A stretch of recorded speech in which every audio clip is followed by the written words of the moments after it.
Hello everyone, कैसे हो बच्चों। देखिए, आज इस वीडियो में हम देखने वाले इनकम टैक्स एक्ट 2025 का फर्स्ट टॉपिक जो सीए इंटर के मॉड्यूल से हम देखने वाले। हालांकि सीए इंटर के मॉड्यूल में लैंग्वेज थोड़ी सी डिफिकल्ट है, बट कोई बात नहीं है, हम सारी लैंग्वेज अच्छी तरह से डिकोड करेंगे और सारा इनकम टैक्स लॉ उसी से पढ़ेंगे। सो इनकम टैक्स एक्ट 2025, चलो immediately without wasting our time will start from the ICAI module. तो देखिए, यहां पे आ गए हम टॉपिक नंबर 1 पे।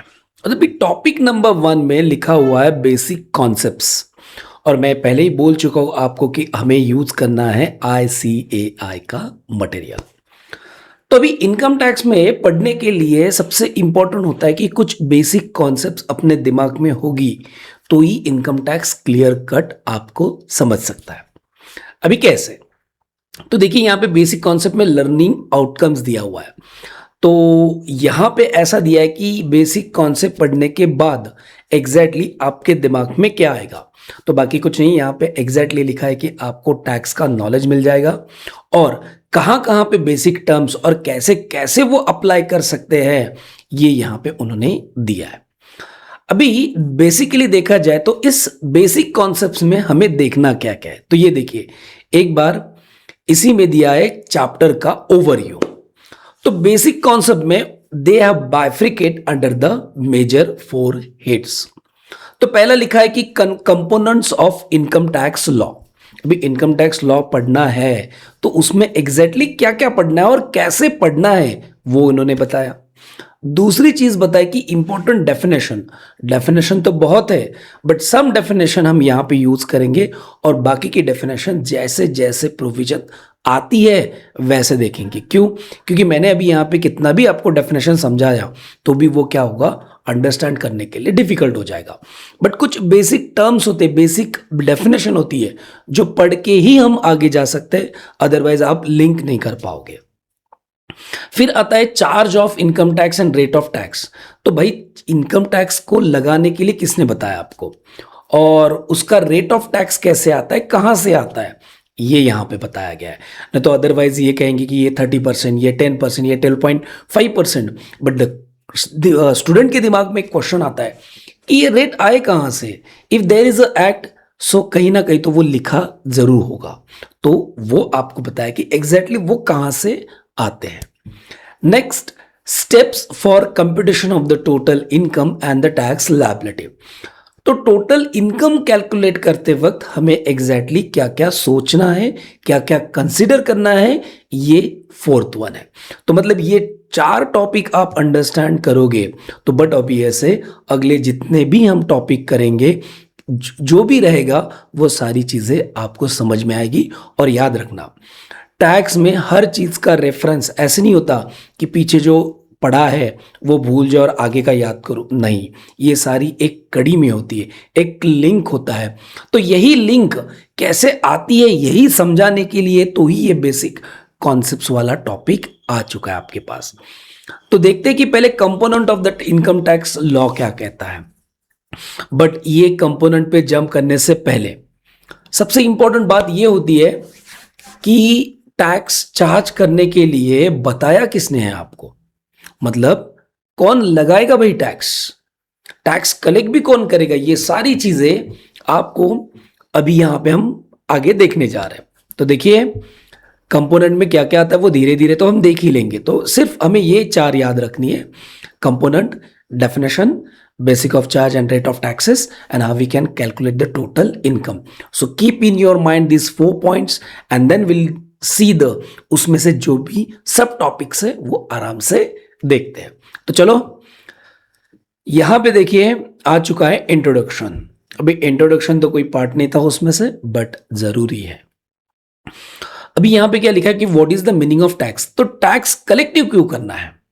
क्या होता है ना, जब तक गवर्नमेंट टैक्स कलेक्ट नहीं करेगी तब तक आपको कोई फैसिलिटीज मिलने वाली नहीं है। तो इसीलिए गवर्नमेंट को टैक्स कलेक्ट करना बहुत जरूरी है। बट इस गवर्नमेंट को, कोई भी गवर्नमेंट हो, इनको ये राइट किसने दिया? तो सबको पता होगा कि अपने यहाँ पे कॉन्स्टिट्यूशन ऑफ इंडिया है, तो वहां पे लिखा है, देखिए article 366 sub article 28 of the constitution of India defines the terms of taxation.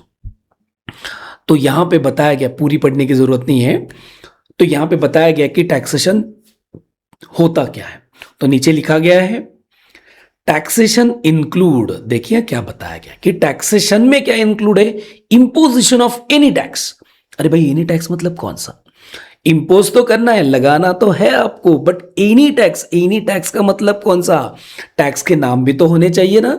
तो वेट आ जाएंगे, इंपोज एनी टैक्स और इंपोज्ड वेदर जनरल और लोकल, कोई भी हो, या तो सेंट्रल से आया होगा या तो लोकल अथॉरिटी से होगा, और द स्पेशल, कोई स्पेशल एक्टिविटी के लिए स्पेशल भी टैक्सेस रेट होते हैं। And tax shall be constitute accordingly, मतलब उसके अकॉर्डिंग आपको टैक्स भरना है। तो टैक्स में क्या क्या आता है, मतलब कॉन्स्टिट्यूशन ऑफ इंडिया टैक्सेशन समझाता है। टैक्सेशन क्या समझाता है कि गवर्नमेंट इंपोज द टैक्सेस, वो स्पेशल हो, जनरल हो, लोकल हो, कोई भी हो, according to that we have to understand the taxation. But अभी यहां पे क्या होता है, टैक्सेशन कौन सा, एनी टैक्स बोला है ना, तो टैक्सेशन कौन सा होना चाहिए। तो यहां पे दिया गया है two types of taxes, one is direct tax, another is indirect tax. देखिए types of taxes, direct tax and indirect tax. अभी ये डायरेक्ट टैक्स का मतलब क्या होता है, डायरेक्ट मतलब डायरेक्टली आपके ऊपर लगेगा, इनडायरेक्ट मतलब आपको किसी के थ्रू से कलेक्ट करना पड़ेगा या तो किसी के थ्रू से भरना पड़ेगा। तो डायरेक्ट में क्या आता है, जैसे कि इनकम टैक्स जो अभी हम पढ़ रहे हैं, जो पूरा टॉपिक यहाँ पे इनकम टैक्स एक्ट 2025 जो है वो डायरेक्ट टैक्स इनकम टैक्स में आता है। फिर tax on undisclosed foreign income and asset, छुपाई होगी आपने फॉरेन में इनकम, छुपाई होगी आपने फॉरेन की एसेट, तो वो भी छुपाना नहीं चाहिए, उसके लिए सेपरेट एक्ट है, तो ये आता है डायरेक्ट टैक्स में। अभी इनडायरेक्ट टैक्स की डेफिनेशन या इनडायरेक्ट टैक्स का मतलब क्या होता है कि जो इनडायरेक्टली कलेक्ट किया जाता है हम ही से, जैसे कि कस्टमर होता है, वहां पे दिया है GST, goods and service tax, हम किस पे करते हैं, जो चीजें खरीदे करते हैं उसके ऊपर टैक्स देते हैं, वो किसको देता है, हम जो सप्लायर होता है उसको देते हैं, सप्लायर किसको देता है, गवर्नमेंट को देता है। तो वो इनडायरेक्ट टैक्स का स्पेशली आपको सब्जेक्ट है टैक्सेशन में, A part is taxation direct tax, B part is indirect tax. तो उसमें आता है कस्टम ड्यूटी भी आता है कि जब आप इंपोर्ट एक्सपोर्ट करते हो तो उसके लिए कस्टम ड्यूटी लगता है। तो इन शॉर्ट अपने यहाँ पे दो टैक्सेस है, एनी टैक्सेस का मतलब दो taxes, direct tax and indirect tax. Directly अपने ऊपर आता है, जो मैं इनकम कमाता हूं उसके ऊपर टैक्स देना है। इनडायरेक्ट मतलब मैं जो भी बाय करता हूं, जो भी सर्विस लेता हूं, उसके ऊपर टैक्स जो आता है वो इनडायरेक्ट टैक्स आता है। या मैं इंपोर्ट एक्सपोर्ट करता हूं तो उसके जो ऊपर ड्यूटी आती है that is also called as what, tax. तो ये गवर्नमेंट का इंटेंशन ही होता है कि जब तक आप टैक्स नहीं दोगे तब तक हम फैसिलिटीज प्रॉपरली प्रोवाइड नहीं कर पाएंगे। So this are the two types of taxes. Next on the next page they says that why are taxes levied, correct, क्यों, थोड़ी देर पहले तो बताया मैंने, गवर्नमेंट का बेसिक रेवेन्यू वही है, सबसे ज्यादा बड़ा रेवेन्यू टैक्सेस ही है। जब तक टैक्स नहीं आएगा तब तक ना आपको कुछ मिलेगा, ना कोई फैसिलिटी मिलेगी, ना कुछ चीजें मिलेगी आपको, तो टैक्स कलेक्ट करेगी जरूर। फिर power of levy of taxes, तो इसको ये मतलब ये टैक्स कलेक्ट करने का पावर किसको दिया, गवर्नमेंट ने, करेक्ट। या मैं नहीं कलेक्ट कर सकता, या तो मैं कलेक्ट कर सकता तो मुझे भी किसी ने पावर देनी चाहिए तभी तो जाके होगा, करेक्ट। जैसे कि आपको एग्जामिनेशन में पेपर लिखने का पावर किसने दिया, आंसर शीट लिखने का पावर किसने दिया। मान लीजिए कि कोई बीकॉम का बच्चा है, वो डायरेक्टली सीए के पेपर के लिए अपीयर हो सकता है क्या, नहीं, इंस्टीट्यूट है, रजिस्टर करवाओ फिर आप आंसर दो। वैसे ही यहां पे भी है, एक ही है, constitution of India article 265 says that what, no tax shall be levied मतलब imposed and collected except by authority of law। मतलब इसका मतलब होता है कि भाई कायदा नहीं है तब तक चार्ज नहीं कर सकते। कॉन्स्टिट्यूशन कहता है टैक्स कलेक्ट करो, बट उसके लिए कायदा बनाओ। बिना कायदे के कोई भी टैक्स कलेक्ट करना मना है, बट कायदा लगाओ, कायदा मतलब लॉ लाओ, तो ठीक है, लेके आते हैं, वही तो लॉ लेके आए हम, income tax act and GST, ये सारे कस्टम ड्यूटी, ये क्या है कस्टम एक्ट, ये एक्ट बनाए गए हैं कि हम टैक्स को इम्पोज कर सके ऑन द पर्सन और उन्हीं से क्या कर सकते हैं, हम रिकवर कर सकते हैं। तो यहां पे लिखा है कि कॉन्स्टिट्यूशन आपको पावर देता है लेवी करने की, कलेक्ट करने की, बट सेंट्रल गवर्नमेंट और स्टेट गवर्नमेंट को देता है। बट सेंट्रल गवर्नमेंट और स्टेट गवर्नमेंट को ये एक्ट लगाना होगा तो बट ऑब्वियसली कायदा चाहिए, लॉ चाहिए। बिना लॉ के हम कुछ भी नहीं कर सकते, करेक्ट। बिना लॉ के वो सारा इलीगल बन जाएगा, तो लॉ होगा तो वो क्या बनेगा, लीगल बन जाएगा। तो इस एंटायर पैराग्राफ में हमें इतना याद जरूरी रखना है कि constitution of India will giving the power to collect and levy the taxes, but finally central government और स्टेट गवर्नमेंट को जो पावर दी जाती है उसके लिए हमें लॉ बनाना पड़ेगा। Without law we can not collect and levy the taxes, correct. तो ये पॉइंट यहां पे आ गया। नाउ नेक्स्ट, तो 245 दिया था, अभी आर्टिकल 246 है। तो आर्टिकल 246 ये बताता है कि देयर आर द 3 लिस्ट। एक यूनियन लिस्ट मतलब सेंट्रल टैक्स, एक स्टेट लिस्ट मतलब जैसे कि मैं महाराष्ट्र से बिलोंग करता हूं तो महाराष्ट्र गवर्नमेंट जो टैक्स अप्लाई करेगा उनका स्टेट टैक्स। फिर कॉन्करेंट लिस्ट, तो मतलब यूनियन लिस्ट में कौन करेगा, तो यूनियन लिस्ट में पावर है लॉ बनाने के, रूल्स बनाने को, किसको, parliament has a power. Then state में किसके लिए, legislature has of any state has a power to draft the law, या लॉ बनाइए, रूल बनाइए टू कलेक्ट द टैक्सेस। और कॉन्करेंट में क्या होता है, कभी कभी पार्लियामेंट और मतलब central government and state government मिलके एक लिस्ट बनाती है जो कि हम टैक्स कलेक्ट कर सके। बट ये सारी लिस्ट में कहीं ना कहीं तो रिकॉर्ड होना चाहिए कि टैक्स कौन सा होना चाहिए। तो देखिए एक एंट्री नंबर 82 लिखा है, entry number 82 of the union list 1 in 7th schedule of article 246 में लिखा गया है, क्या लिखा गया है कि इनकम टैक्स, मतलब एंट्री नंबर 82 में लिखा गया है कि डायरेक्ट टैक्स, ऐसा नाम लिखा गया है। तो entry number 82 is very important क्योंकि according to this entry number 82 we can charge the taxes, we can make the loss. तो लॉ बनाया, तो पहले 1961 था, तो अभी क्या बन गया, इनकम टैक्स एक्ट 2025 बन गया। तो इसके अकॉर्डिंग हम टैक्स कलेक्ट कर सकते हैं। आगे overview of the income tax law in India, मतलब वही कंपोनेंट्स जो मैंने पहले 4 पॉइंट्स बताए थे कि जो पढ़ना जरूरी है। कंपोनेंट्स होता है, फिर कैसे आपको आगे आगे जाना है कि 4 कंपोनेंट होता है, तो उसमें से पहला कंपोनेंट उन्होंने दिया है component of income tax law. तो इस कंपोनेंट में कितने सारे पॉइंट्स हैं, तो देखिए इनकम टैक्स एक्ट आता है, एनुअल फाइनेंस एक्ट आता है, इनकम टैक्स रूल्स आते हैं, सर्कुलर्स एंड नोटिफिकेशंस आते हैं और लीगल डिसीजन ऑफ कोर्ट आता है। देखिए बच्चों कि जब तक आप ये सारी चीजें दिमाग में नहीं लोगे ना तब तक आपको टैक्स कभी भी नहीं समझेगा। क्यों, क्योंकि टैक्स सिर्फ इनकम टैक्स एक्ट पे बेसिस नहीं है, उसके साइड में जो और 4 कंपोनेंट है वो भी साथ में दिमाग में लेना पड़ता है, तभी जाके आपका टैक्स दिमाग में आता है। अदरवाइज कुछ भी नहीं आएगा आपके दिमाग में। क्योंकि बहुत बार लोगों को क्यों बच्चों को ऐसा होता है कि टैक्स पढ़ते तो है बट अप्लाई करना नहीं आता। क्यों नहीं आता, क्योंकि ये सारी चीजें आपको पता ही नहीं होती कि ये सारी चीजें कनेक्टेड है। और जब तक ये सारी चीजें आप कनेक्ट नहीं करोगे तब तक आपको कभी भी टैक्स समझेगा जरूर बट अंडरस्टैंड और अप्लाई करना बहुत डिफिकल्ट जाएगा। तो देखिए यहां पे पहला दिया हुआ है उन्होंने इनकम टैक्स एक्ट 2025, पहले 1961 था, अभी उसको साइड में रखो। इनकम टैक्स एक्ट 2025 क्या होता है, इनकम टैक्स एक्ट। तो इनकम टैक्स एक्ट में पहली चीज वो किसको एप्लीकेबल होगा, बट ऑब्वियसली इंडिया का है तो applicable to the whole India, correct. ये कब आया, 1 अप्रैल 2026 से इंप्लीमेंट हुआ। फिर उसमें क्या है 23 टोटल चैप्टर्स है कि वो चैप्टर्स भी एज अ रेंज में फिट किया गया हुआ है। पहले नाम, फिर मतलब प्रिलिमिनरी होता है, फिर दूसरी बात उसके कंपोनेंट्स होते हैं, फिर और ऐसे करके बहुत सारे टॉपिक्स आते हैं। तो 23 टॉपिक्स है उसमें, 23 चैप्टर्स है उसमें। फिर वो 23 चैप्टर्स में क्या है, तो 536 सेक्शंस है, हर सेक्शन के लिए कुछ अलग सा मीनिंग है। फिर उसमें क्या है, 16 शेड्यूल्स भी है, स्केड्यूल्स बोल सकते हो आप, वो है। तो मतलब entire income tax act 2025 bifurcate, first 23 topics, उसके बाद 536 सेक्शंस, फिर उसके बाद 16 शेड्यूल्स।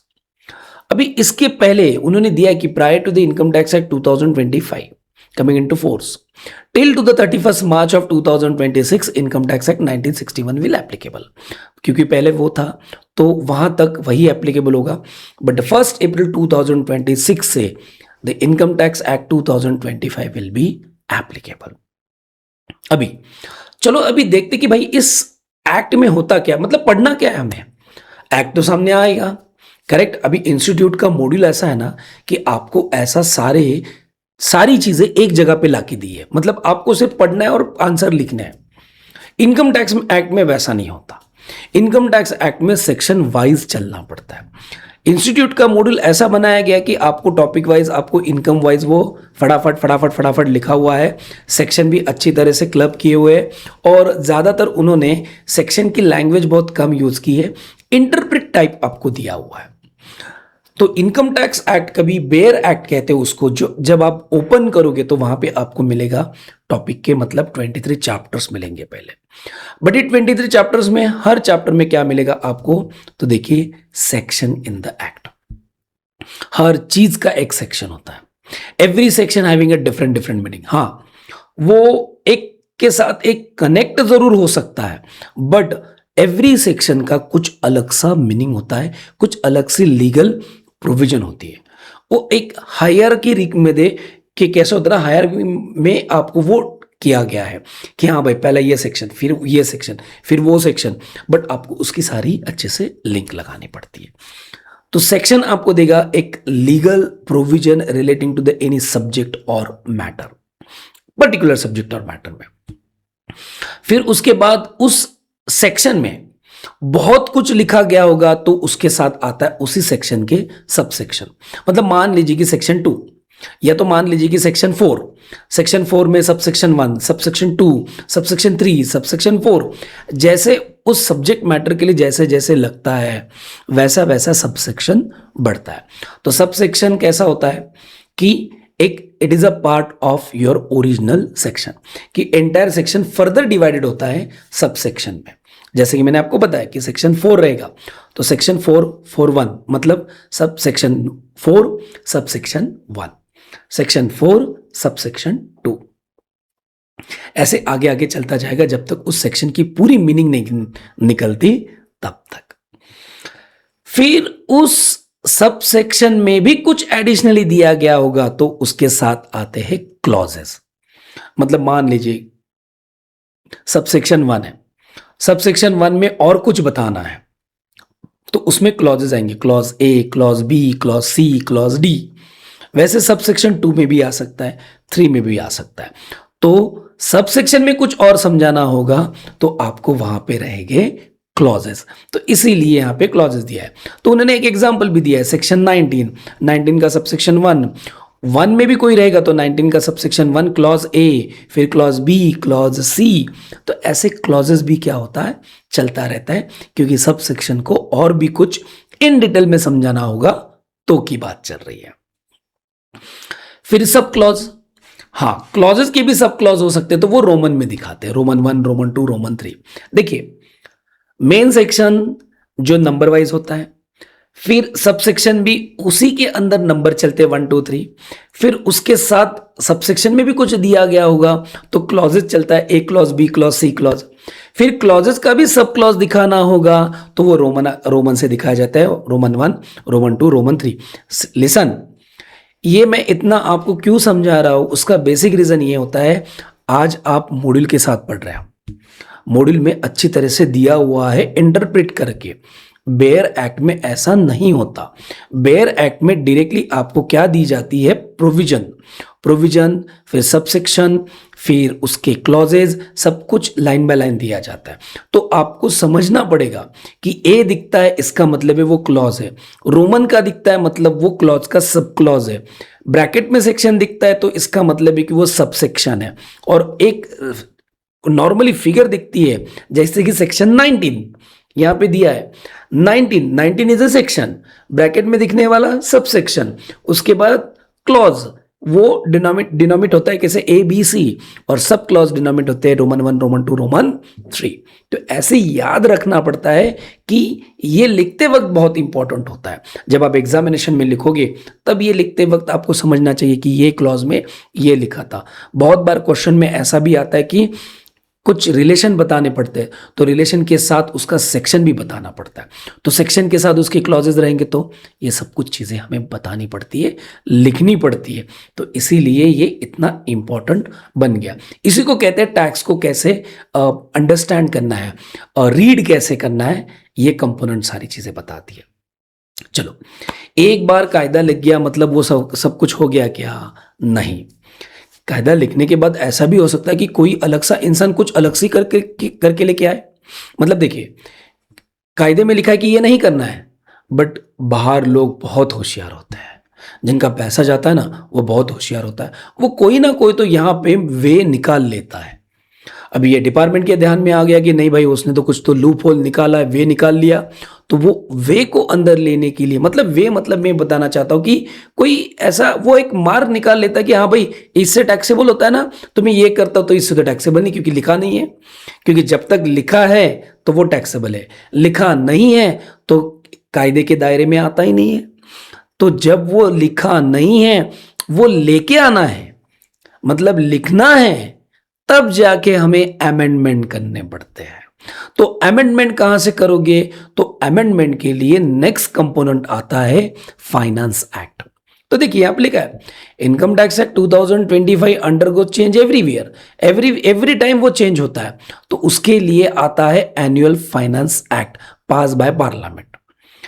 अब ये पार्लियामेंट जब तक पास नहीं करता, क्योंकि फाइनेंस मिनिस्टर गवर्नमेंट का जो होता है वो पहले बिल लेके आता है, उसको कहते हैं फाइनेंस बिल, और फाइनेंस बिल पूरे पार्लियामेंट में पढ़ा जाता है, फिर वो पास होता है, वहां पे साइन हो जाते, फिर उसको बन जाती है फाइनेंस एक्ट बन जाता है। तो मतलब फाइनेंस एक्ट ऐसे ही नहीं बोलते, पहले ड्राफ्ट होता है, बिल के अकॉर्डिंग ड्राफ्ट होता है, फिर वो एक बार पास हो गया, हाँ जब भाई सबको ठीक लगता है, अच्छा है, सब एग्री हो गए इसके ऊपर, तो वो पार्लियामेंट में साइन होने के बाद बन जाता है फाइनेंस एक्ट। हर वक्त फरवरी या हाँ ज़्यादातर फरवरी में आता ही है, फाइनेंस एक्ट पास होता ही है। तो उस टाइम पे आपको जो एक्ट आता है वो नए नए अमेंडमेंट्स लेके आता है, बट वो अमेंडमेंट्स बाद में एप्लीकेबल होते हैं, बट अमेंडमेंट करना जरूरी होता है, इसीलिए फाइनेंस एक्ट का इंपॉर्टेंस है, महत्व है। तो फाइनेंस एक्ट में इंपॉर्टेंट क्या होता है? First schedule. फर्स्ट शेड्यूल में क्या होता है? Part 1B, part 2, part 3, part 4। Actually ये पार्ट 1B क्या बताता है कि करंट ईयर के क्या टैक्स रेट रहेंगे, मतलब 10% रहेगा या स्लैब रेट रहेगा या 30%, मतलब टैक्स का रेट। मैं थोड़ी देर पहले आपको बताया था ना कि टैक्स के रेट कहां से आएंगे भाई, जो दिखता है 30%, 30% टैक्स लगाओ, ये लिखा कहां पे रहेगा? तो ये लिखा रहेगा फाइनेंस एक्ट के फर्स्ट शेड्यूल में, और पार्ट 1B में, रोमन 1B में लिखा रहेगा। वो क्या कहता है कि वहां पे सारे के सारे रेट ऑफ टैक्सेस दिए गए आपको, किसके लिए? कोई भी इनकम हो, उस इनकम को कौन से रेट से टैक्सेबल करना है वो पार्ट में दिया रहेगा। पार्ट 2 में क्या दिया रहता है? कभी आपने पढ़ा होगा, TDS सुना होगा, tax deducted at source. TDS क्यों डिडक्ट होता है, कैसे डिडक्ट होता है, अभी समझ में नहीं आएगा, जब वो प्रोविजन देखेंगे तब मैं बता देता हूं आपको। बट TDS का भी रेट होता है, कितने %, मतलब मैं जब किसी इंसान को पैसा देता हूं तो उससे मैं पैसे काट लेता हूं थोड़े से, और वो काट के गवर्नमेंट को डिपॉजिट करता हूं, बट वो काटना कितना % है, वो % पार्ट 2 देता है। फिर पार्ट 3 क्या होता है कि पार्ट 3 एक सैलरी के लिए दिया हुआ है कि सैलरी के लिए TDS का रेट क्या रहेगा। फिर पार्ट 4 आता है, पार्ट 4 में दिया गया है कि rules for computing the net agriculture income. देखिए इंडिया एग्रीकल्चर इनकम, मतलब इंडिया एग्रीकल्चरिस्ट है, मतलब एग्रीकल्चर ज़्यादा प्रोड्यूस करता है, तो एग्रीकल्चर इनकम ज़्यादा होता है, तो एग्रीकल्चर इनकम पे टैक्स ना लगे ज़्यादा, इसीलिए वहाँ पे रूल्स एंड रेगुलेशन दिया जाता है कि एग्रीकल्चर इनकम को कैसे एग्जाम भी किया जाए और कैसे टैक्स किया जाए। तो ये पार्ट 4 देता है। तो देखिए इस कंपोनेंट में जो हमने बताया था, पहला क्या था, इनकम टैक्स एक्ट, दूसरा क्या था, फाइनेंस एक्ट। अभी तीसरे पे चलते हैं, इनकम टैक्स रूल्स। सी, मुझे एक एग्जांपल बताता हूं, ये रूल पहले जाने से पहले, मतलब करने से पहले। मुझे खाना खाना है, ठीक है, खाना खाना ये बात है, बट खाना कैसे खाना है? खाना खाते वक्त, हर चीज खाते वक्त इसकी एक प्रोसीजर होती है। रोटी होती है तो रोटी हम तोड़ के खाते, पूरी खा नहीं लेते। सब्जी होती है तो रोटी और सब्जी के साथ खाते हैं। कोई स्वीट होता है तो स्पून लेते हैं, स्पून और उससे काट के खाते हैं, करेक्ट? तो हर चीज का एक प्रोसीजर होता है। तो वैसा भी इनकम टैक्स एक्ट प्रोविजन तो बता देता है आपको, बट उसको चलाना कैसा है? क्योंकि जब तक उसके रूल सामने नहीं आएंगे तब तक हम उसको चला नहीं पाएंगे। तो इसीलिए income tax rules 2026 are very important. अब ये रूल क्या बताता है आपको? तो income tax act 2025 contain the provision relating to the levy and administration of the income tax act, but for effective implementation the act empowers the CBDT, मतलब ये hiring authority होती है बोर्ड की, इनकम टैक्स एक्ट की, central board of direct taxes, यही सब देखती है। तो वो एक रूल्स बनाते हैं और रूल्स का ही काम होता है कि भाई उसके साथ चलो। बट अभी उसको वहां पे मेंशन कैसे करना है? प्रोविजन में लिखा है तो प्रोविजन में लिखेंगे क्या कि ये रूल के अकॉर्डिंग कैलकुलेट करो? नहीं, ऐसा कभी लिखा नहीं जाता। वहां पे कुछ सब वर्ड लिखे जाते हैं। तो दूसरे पॉइंट पे देखिए कि द डेफिनेशन टर्म प्रिस्क्राइब्ड लिखा जाता है, मतलब बहुत सारे प्रोसीजर में ऐसा लिखा जाता है कि calculate this income according to the prescribe provision या प्रिस्क्राइब प्रोविजन या प्रिस्क्राइब रूल्स में अंडर दैट। तो प्रिस्क्राइब रूल्स मतलब हर चीज के लिए वहां पे रूल्स रहेंगे। कुछ कैलकुलेट करना है, कुछ नहीं कैलकुलेट करना है, कैसे कैलकुलेट करना है, कैसी प्रोसीजर होनी चाहिए, वो रूल्स लिखे जाएंगे, लिखे गए हैं। बट प्रोविजन में बताते वक्त बताएंगे prescribe rules made under the act. फिर नीचे क्या लिखा है? कभी कभी प्रिस्क्राइब मैनर और प्रिस्क्राइब फॉर्म और प्रिस्क्राइब अथॉरिटी ऐसा लिखा रहता है। कौन बताएगा ये प्रिस्क्राइब मैनर? कौन बताएगा ये प्रिस्क्राइब फॉर्म? कौन बताएगा ये प्रिस्क्राइब अथॉरिटी? रूल्स बताएंगे। हर चीज के लिए रूल्स लिखा है। प्रिस्क्राइब मैनर मतलब कैसे लिखना है, प्रिस्क्राइब्ड फॉर्म मतलब कौन सा फॉर्म यूज करना है, मतलब इनकम टैक्स रिटर्न जब हम फाइल करते हैं तो उसके लिए भी कौन सा फॉर्म यूज होगा, कैसे होगा, ये भी लिखा गया है, रूल्स में लिखा जाता है। फिर प्रिस्क्राइब अथॉरिटी मतलब कौन सी चीज मतलब कौन सी केस होती है या कौन सा कोई प्रॉब्लम्स किसके पास लेके जाऊं। तो डायरेक्टली तो मैं अपर बॉडी के पास तो नहीं लेके जा सकता, जो भी हाई लेवल पे बैठा हुआ है उसके पास तो नहीं, तो उसकी भी एक हायरार्की होती है। और अकॉर्डिंग टू दैट वहां पे लिखा है प्रिस्क्राइब अथॉरिटी की कोई चीज पहले इनकम को दिखाना है, आईटीआर भरना है तो एओ के पास जाओ। एओ कुछ कहता है कि नहीं भाई ये अच्छा नहीं लग रहा है तो केस करना है तो कमिश्नर के पास जाओ। तो ये सारी चीज कहां पे लिखी? तो प्रिस्क्राइब्ड अथॉरिटी में लिखे हुए। तो ये सारी चीज आती कहां से? तो उसके लिए रूल्स दिए गए हैं। तो रूल्स ही सारे आते, तो उसका नाम है इनकम टैक्स रूल 2026। पहले 1962 था, अभी यहां पे कितना आ गया? 26 आ गया, क्योंकि पहले एक्ट ड्राफ्ट किया फिर बाद में उन्होंने रूल्स ड्राफ्ट किए। तो इसीलिए इनकम टैक्स रूल्स भी पढ़ना बहुत इंपॉर्टेंट होता है। फिर आगे सर्कुलर एंड नोटिफिकेशन, ये भी तो भाई बहुत इंपॉर्टेंट है। बट ये तो पता होना चाहिए भाई सर्कुलर और नोटिफिकेशन में अंतर क्या है और है क्या ये चीज। आगे circular are issued by the CBDT, तो मैंने बोला था हायर अथॉरिटी है, from time to deal with the certain specific problem. चलो प्रोविजन तो आपने ड्राफ्ट कर लिया, बट उसमें कुछ प्रॉब्लम आया तो क्या करोगे? वापस आते अपने खाने की चीज पे। खाना सामने दिख रहा है बट वो पता ही नहीं है कैसे खाना है, तो कैसे करोगे? तो ये रूल बताएगा। हाँ, रूल ने बताया कि ऐसे ऐसे खाना है, बट उस खाने में भी कुछ प्रॉब्लम्स आ रहे हैं, तो वो कौन बताएगा? तो उसका क्लैरिफिकेशन, तुम ऐसे ऐसे करके खाओ, तो ये क्लैरिफिकेशन देने का काम सर्कुलर करता है कि इनकम को कंप्यूट करना है, रूल में बताया ऐसे कंप्यूट करो। अरे भाई बट वो कंप्यूट करते वक्त जिसका बेस लेना है, मतलब किस बेसिस पे मैं कंप्यूट करूं, वो बेस ही निश्चित ना हो वो बेस ही कुछ अलग अलग मीनिंग निकाल रहा है तो क्या कर सकते हो, करेक्ट। तो इसीलिए सर्कुलर निकाला जाता है कि सर्कुलर क्या करता है कि प्रॉब्लम को एक स्पेसिफाई करता है या तो डाउट को आपको क्लैरिफाई करता है regarding to the scope and meaning of the certain provision of act, ऐसा यहां पे लिखा है। अभी ये सर्कुलर इशूड कौन करता है, फॉर द सीबीडीटी इशूड करता है, बट क्यों, for the guidance of officers and SSC. SSC कौन, मतलब आप और मैं, जिसका इनकम एसेस होता है, इसकी भी डेफिनेशन देखेंगे। तो हमारे लिए एक गाइडेंस का काम करता है, एक गाइडेंस नोट होती है कि तुम ऐसे ऐसे ही चलो, ऐसे ही चलना है क्योंकि सर्कुलर आ चुका है। तो वहां पे लिखा है कि department is bound by the circular, department को तो बाउंड ही रखना पड़ेगा क्योंकि डिपार्टमेंट ने प्रोविजन बनाया और डिपार्टमेंट ही क्लैरिफिकेशन दे रहा है। फिर while such circular are not binding on the assessee, मेरे ऊपर लागू नहीं है बट मैं उसके बेनिफिट ले सकता हूं। आगे की line, they can take the advantages of the benefits beneficial circular.